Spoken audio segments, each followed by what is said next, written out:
Good to see you this morning. I am doing this live from my new home office, which is on the third floor of our log cabin. So lots of wood, which I'm very excited about. And it's quiet in my house, which is even better. As many of you know, I'm an introvert, so I appreciate quiet. And I get to spend some time with you this morning. So we have a pretty exciting topic, the connection between well-being and wealth. Now, if you missed this live, of course, you can watch it later, and this will be turned into a newsletter and a blog on our website. So there's lots of different ways to consume this information, and it's just the start. I want to start to create this conversation around health being directly tied to wealth. There are many, many people that get that, but there are many, many people that don't or don't know how to operationalize it. So this is a good way to have that conversation. If you have any questions for me, please put them in the chat. My colleague, Dr. Marissa Rescott, will be commenting and helping me during the live, just especially on LinkedIn, to answer any questions that you have. But again, the topic is the connection between well-being and wealth. And good thing I am live now, so good to go. I'm going to shut down my phone. And I would suggest all of you do the same. So those little devices of ours can be super distracting. And if you can, shut down or eliminate all the other windows that you have going on right now and pay attention to this. We have 30 minutes together, and I am looking forward to diving into some of the research and things I've found on health being tied to well-being, or well-being tied to wealth. And it's not going to cover everything, but it will cover a lot, and would love to have a discussion with you.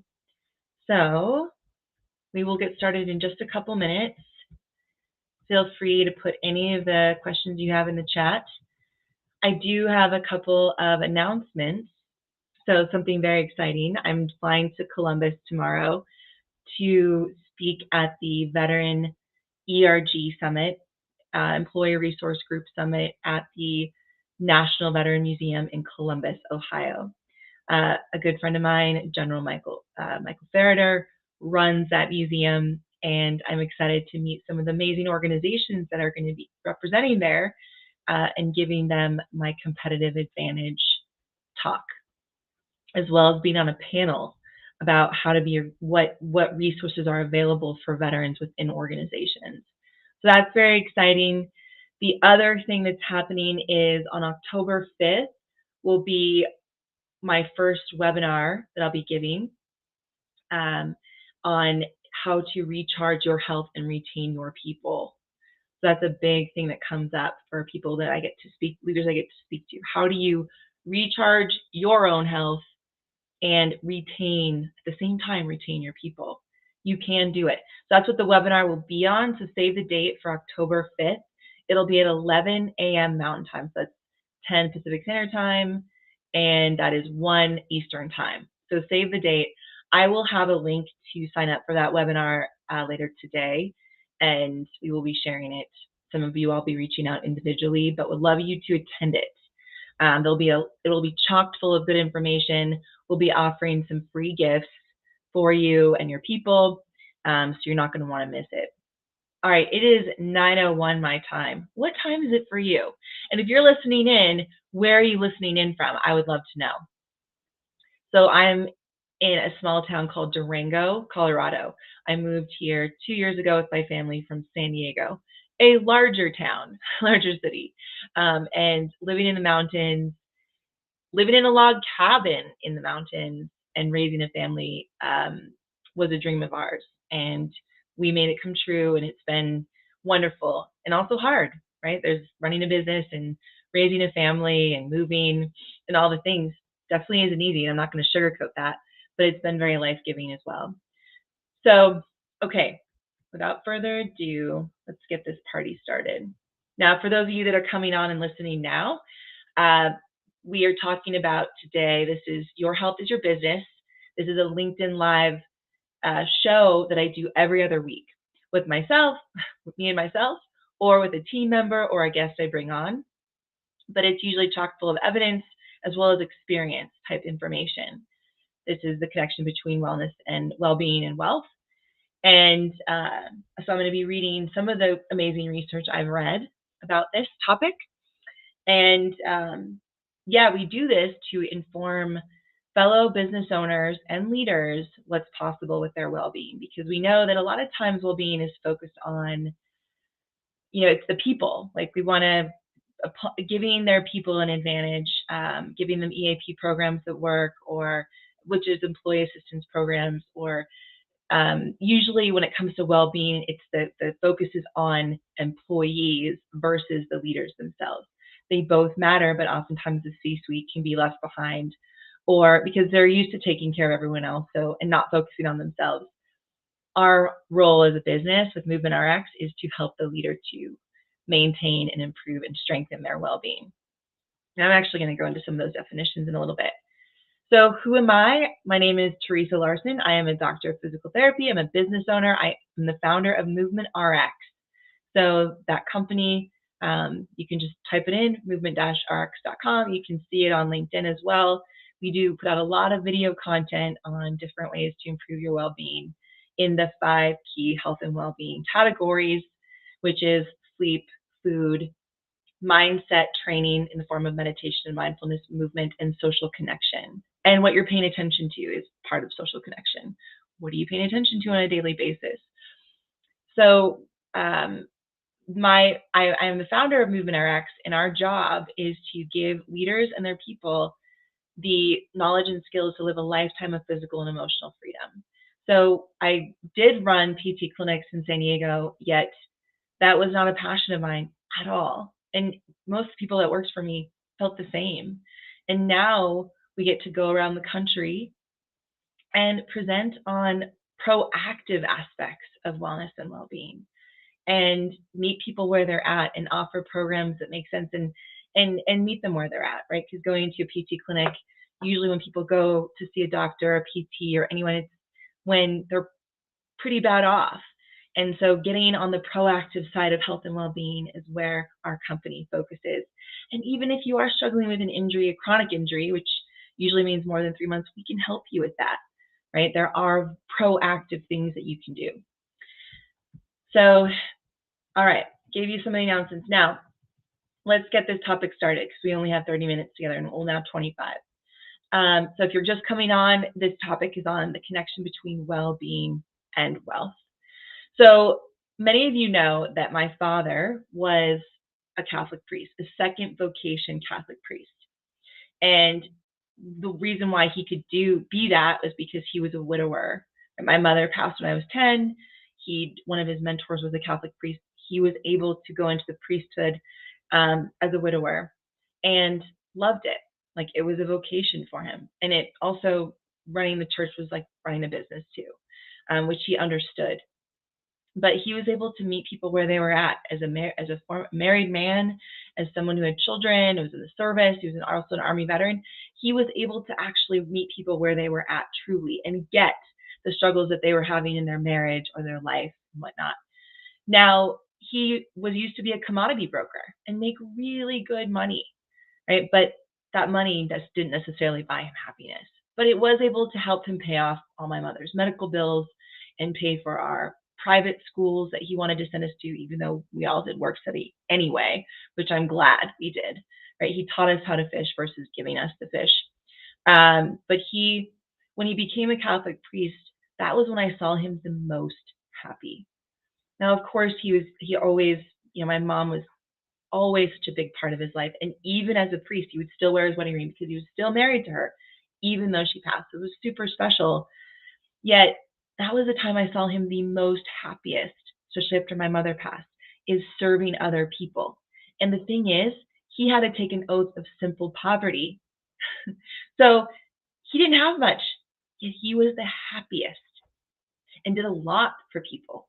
And to this day, on my fan page on Facebook, if you want to call it that, Dr. Teresa Larson, DPT, I still get parishioners of his reaching out to me because he made that much of an impact. And he had a flip phone, no social media accounts, had a hard time running Skype, right? Like, it's maybe a lot of our parents experience that, but he had a huge impact.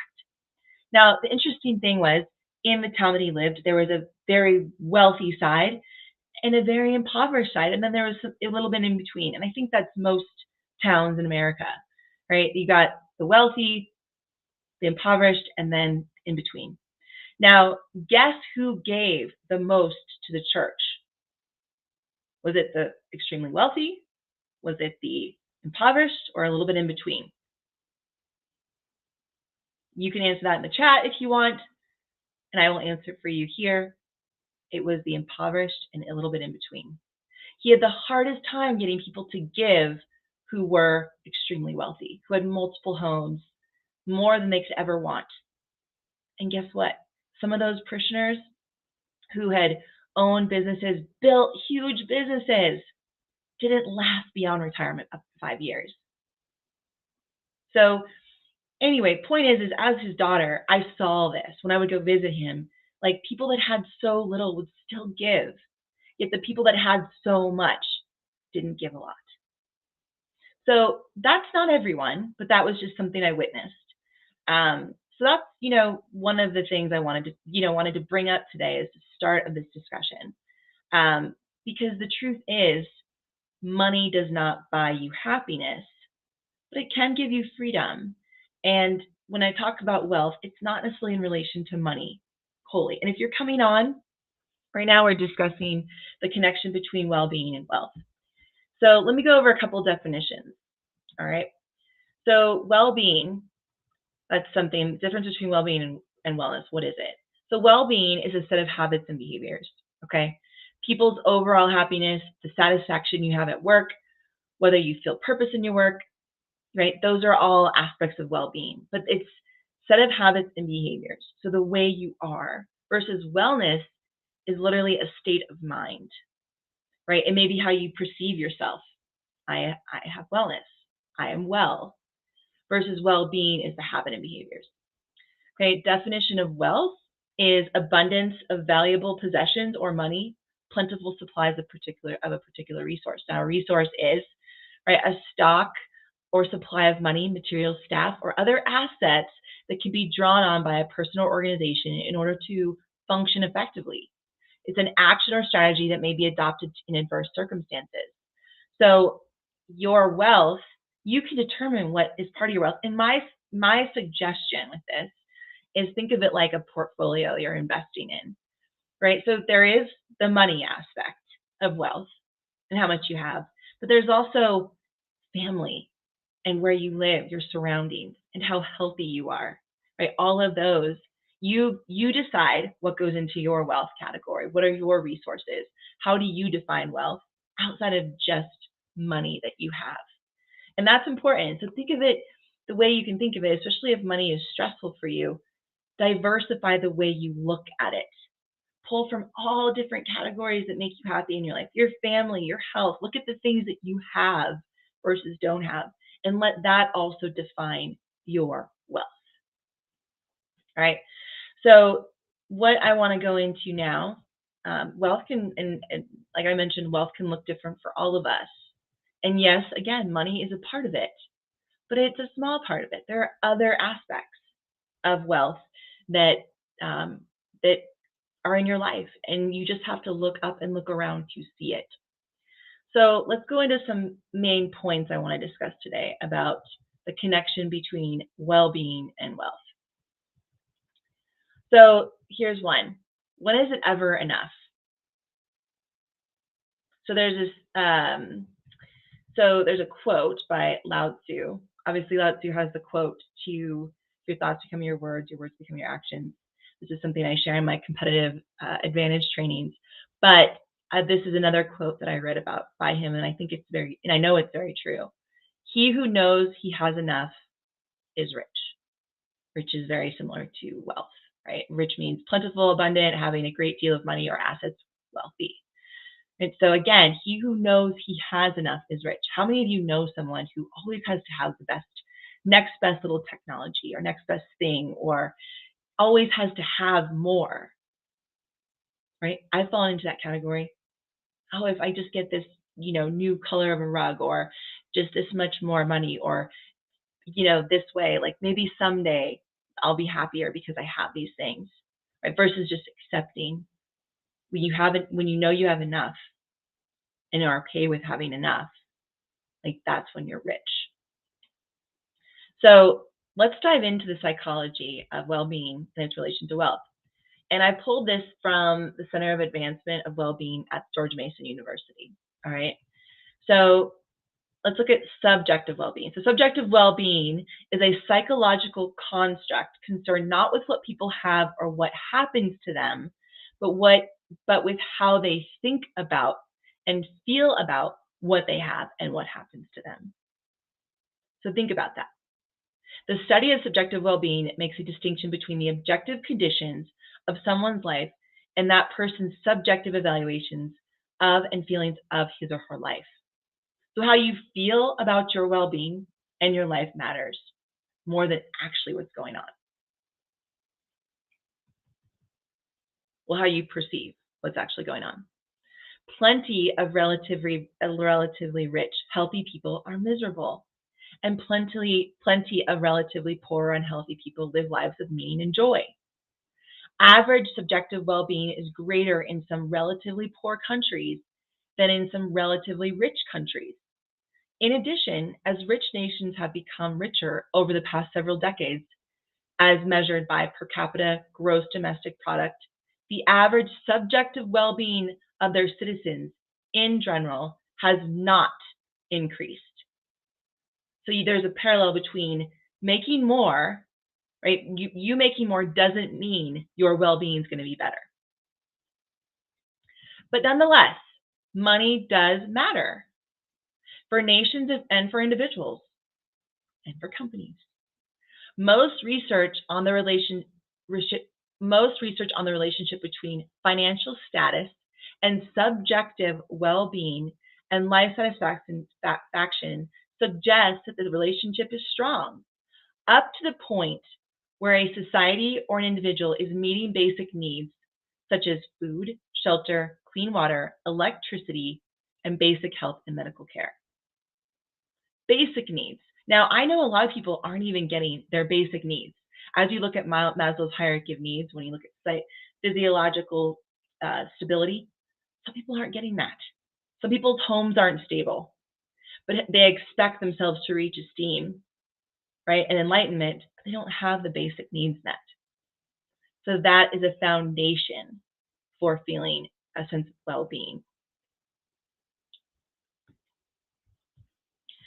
So after these needs are met, the relationship between wealth and subjective well-being, life satisfaction remains. But additional increases in wealth typically result in smaller increases in subjective well-being and life satisfaction. Emotional well-being refers to, let's go into emotional well-being. So there's emotional and physical, right? And that's still a part of subjective well-being. It's a component of it. So emotional well-being refers to the frequency and intensity of our experiences of pleasant emotions, such as joy and affection, and negative emotions, such as stress, sadness, and anger. Life evaluation or life satisfaction refers to what we think about the quality of our lives when we are asked to think about it. So in this note, we're talking about emotional well-being and then life satisfaction. A survey of 1,000 Americans found that emotional well-being and life satisfaction have different predictors. Income is a strong predictor of life evaluation satisfaction, but health, caregiving, and loneliness were stronger predictors of emotional well-being or impacting emotional well-being. Life satisfaction continues to rise as income increases, but the relationship between increased income and emotional well-being levels off at around $75,000. Now, that's in 2010 dollars, so that's more now, but think about it. After making, let's just say it's $100,000 now, right? Beyond that, right, that's not a predictor of emotional well-being, right? Life satisfaction may increase with income increase, but not necessarily emotional well-being. That's interesting. In another article in the Morning Star, it highlighted the importance of confidence. So this is another component of this, right? When is it enough? In another article in the Morning Star, it highlighted the importance of confidence in one's financial stability over the income itself. So there was a story told in this article about the witch on Wall Street. Her name was Hetty Greens. Does anyone know who Hetty Greens was? She wore the same black dress every single day, and when it wore out, she'd buy another one. She made, in today's dollars, billions. All right, yet she was not a happy person at all. Not happy, and did not give back at all. Now, this story, you can just look her up. Anyway, the story kind of illustrates this important fact. Financial well-being is not only about numbers. It's also about the stories we tell ourselves because of those numbers. In other words, confidence appears to be more important to financial well-being than income. So your confidence in your ability to make an income, grow your business, right, is more important than the income itself. In short, when it comes to emotional side of financial health, income matters, but the beliefs we hold about money and our own ability to manage it matter more. A person can have a high income, but if their financial mindset is weak, they may still have a very low quality of life with respect to their money. Now, let's look at companies, ultimately, tying it back to companies. So the leader's beliefs from the above will dictate how a company is operated. So if you think if a company leader has a growth mindset and has knows that their confidence in their ability to grow and generate revenue for their company, they have a high confidence in that versus a low confidence, right? They're going to be better off emotionally and physically, right? And they're going to run their company that way. So a company taking on these, like the being well, also that what matters most is how the leadership's perspective on this. So, and the way they live their life. So the way they personally take on money and see money and finances also matters to how they take on that with their company. So here's a Deloitte study showed that 87% of executives and managers said improving workplace well-being could give their companies a competitive advantage, but only 35% had a strategy to prioritize it. Now, of those 35%, how are they implementing that strategy? I'm curious of that. Then there was a study at Oxford University using Indeed.com and employee reviews that said companies with higher well-being scores are more profitable, have higher valuations, and outperform the stock market. Those leaders know the balance of well-being and their growth as a company. So here's the thing, people's well-being, so performance and their people can go hand in hand. They don't have to be separate. Taking care of your people can happen at the same time as performance. Unfortunately, when performance issues pop up, that's when leaders will double down. There'll be more work for their people, and well-being, things that go into their well-being, costs may be cut. And that's unfortunate. Now, there's an organization, so a friend of mine who's a naval veteran here in this small town used to work for one of the largest coffee companies, Starbucks. And he was explaining to me that one of the reasons why Starbucks has done so well, is because they do focus on performance and their people. They don't cut out opportunities to help their people grow. Now think about that in your own business. So when you look at well-being, so the leader's individual experiences and beliefs around money, confidence around money, and even beliefs in their own ability to be well, right? What stories are coming up for them in terms of their well-being? Like, oh, I have this genetic heart issue. Oh, I have this pain. I'm old. Like, what stories are getting in the way of them being well? What is their confidence level in money? Like, that's maybe not something you as an employee will know, but as a leader listening in, what is it?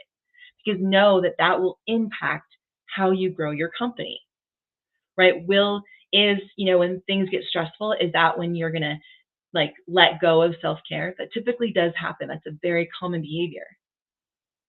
But what if you were to stay well, keep your well-being in check, and know that just because you're getting older doesn't mean you should be in pain or less active, Right? Maybe things are a little bit more creaky, but it means you need to add more movement to your day. Or what's your confidence in your ability to grow your company and your people? Like really take a look at that and how that's impacting the way you serve your clients as well as the way you lead your people. So maybe there are some stories there that you need to let go of. I get it. I've been there myself with my own small company, Movement RX. So I'll leave you with this before I get to any questions. So one of the questions I get a lot from leaders, and I know Chris O'Brien added this in the chat, was how do I balance the responsibilities of being a leader and self-care? Right? Because I know that there's a lot of responsibilities that go into running a company. Maybe you have a family. There's a lot of other things in life throws at you. And then, oh, by the way, there's self-care, which isn't a nice to have, it's a need to have, but oftentimes becomes a nice to have because we let it go. And that does impact how we see money, right? And the need for more, think about the drive for more, what that does to your well-being. When is it ever going to be enough? The happiest people I know aren't the wealthiest. I do know some very happy, wealthy people too. I consider myself wealthy in a lot of different categories. So remember, well-being, right? And the connection between well-being and wealth, they are connected. What is your confidence level in your ability to stay well, but also run a company and be financially secure, financially stable? What is your confidence level in your ability to let go of the stories of what your injury or your health means about you now and do things to improve it? What is your confidence level in your ability to grow a company, right? Versus, and be okay with what's enough for you. And can you make sure you prioritize your people and your performance? Because what is the end game? Is there an end game? I don't think so. And if you think there is, there's not. Maybe you want to sell your company, sure, but what's it going to cost you on the way to doing that? Life is right now and enjoying it right now and the journey of it and the journey of growing it. This is where it's at. So being well, being happy, having confidence in your ability to grow, even if it might be slow, maybe it's fast. Don't compromise your well-being for the need for more. I'll leave you with this. So the question I get is about how to balance your well-being, especially with all the responsibilities you have as a leader.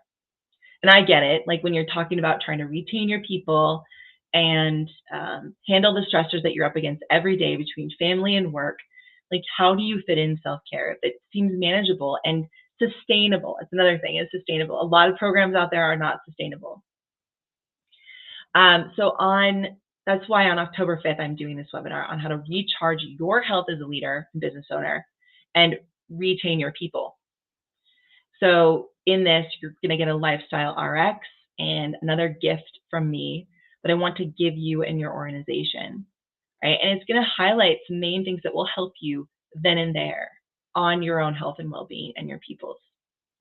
And it's not, a big lift at all for you, but it'll be something that we'll enjoy. And I'll provide the link later today, and we'll have it in the newsletter when I send it out early next week. Now, I'll leave you with this story, and then I will go to questions. So when I first started doing seminars for organizations, my colleague and I, John McCaskill, was right at the last year of the pandemic. We were doing virtual seminars, and we had a number of organizations interested in our virtual seminar. And the virtual seminar was a really low cost. At the time, we thought it was pretty standard, but it was a really low cost. And that cost was $1,000 for a 2-hour seminar with both of us. So, and that's a really low cost, right? A really low ask for investment from an organization.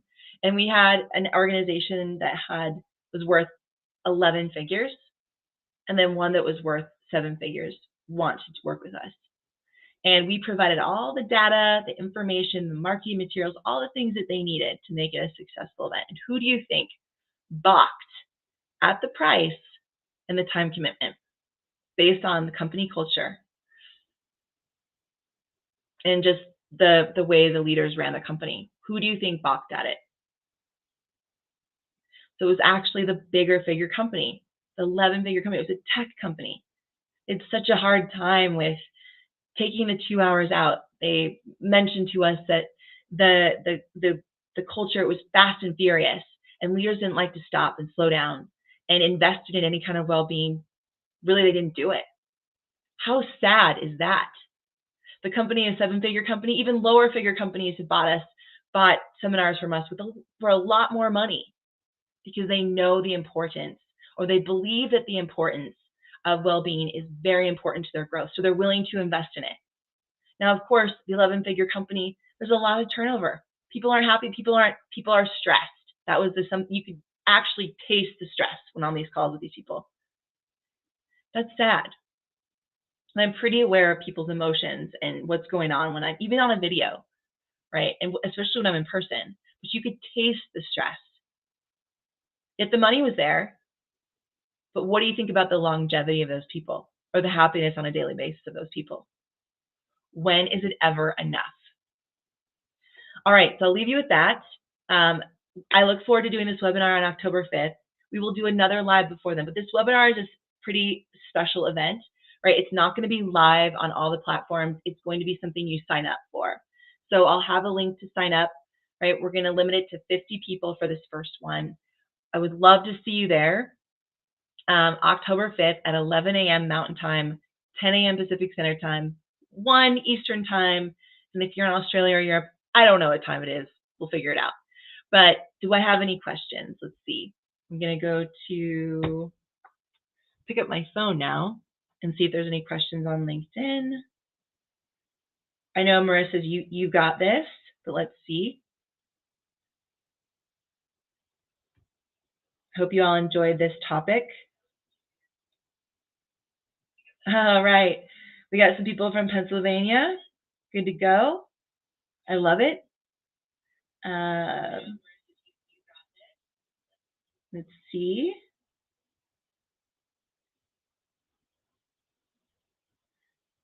All right. Hopefully, Chris, I answered your question. And I would love to know your thoughts on your perceptions of wealth and well-being. Right? I shared some research today and some information, but it's a topic that we could spend hours on. Yet, you have to, I think the big takeaways are you need to determine what wealth means in your life. And I would suggest is a challenge to diversify your look on your wealth, not only as your income, right, but your confidence in your ability to make money, the love that you have in your family, your family's health, right, where you live, what friends you have, all of those things can be part of your wealth portfolio, if you will. My dad was definitely an economist, so I think of this sometimes in terms of investments, which it is. But then well-being, like what's your confidence in your own well-being, your ability to be healthy despite genetics, right? What are your beliefs about your well-being, right? So your beliefs matter. And one of the things that we do with our trainings with organizations is we try to match your perception with your reality too. So it can help you better get to where you want to go. So we all have health and well-being goals, maybe and also income goals, but we got to like really dive into where you're at right now to help you pave a path to get where you need to go. The same thing if you look at a high level of just having a dream. All right, you want to travel the world. Well, where are you at with that right now? What are your finances? What are your beliefs about it? Where do you want to go? Like really assessing where you're at is really an important thing. So I hope that the discussion was fruitful for you. Know that the connection between well-being and wealth is there. There is absolutely a connection. But when you think of wealth, when is it enough for you? Right? How much is enough? And when you know that, and when you feel, when you accept enough, right, that's when you'll be rich. And then the other thing on the well-being side, that well-being is a part of your wealth. Okay? So maintaining your well-being habits in sleep, food, mindset, movement, social support, social connection, those are all part of your wealth. They help you show up. if they help you show up and work and be more present to your people. And if you do practice these 5 components of well-being, you'll be able to actually better accept and be okay with enough. And you'll be the happiest person. And you can choose to be happy, right? But look at the research, look at where you're at, and see, how your well-being, those 5 components of well-being, those 5 key behaviors of well-being are: sleep, food, movement, mindset training, social connection. Where are you at with those? What is your confidence in your ability to make an income? How are those tied together for you? There's some homework for you. And then if you are a leader of a company, think how that impacts the growth of your company and how you react or respond each day to your people and the revenue each year that you make. All right. With that, I will look at the comments if there's any questions after this. I hope you all have a wonderful day, and we will see you very soon. Remember, mark your calendar for October 5th, webinar, something you signed up for. But guess what? It's going to be a meeting format, so I get to see you. We can talk together versus it just being a name. So I look forward to it. See you soon.